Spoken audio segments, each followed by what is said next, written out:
Huli ka, pero hindi ka kulong. Ayan na nga, kanya-kanya na ngang Sharon Cuneta. Sharon Cuneta? Okay na yon. Basta yun na yon. Ayan si Mami. Huli ka, Mami. May tinapay kang dala. Ayan.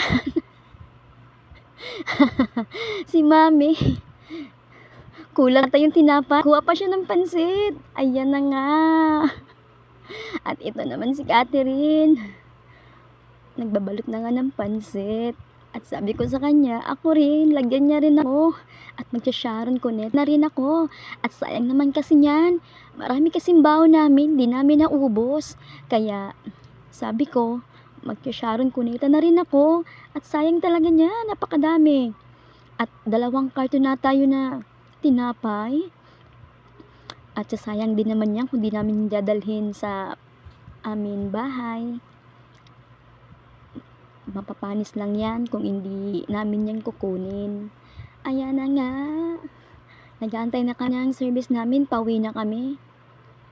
Ayan, di pa pala tapos. Marami-rami pa pala. Marami-rami pa tayong babalutin. Ayan. Na nga, kanya-kanya na nga tayong kuha.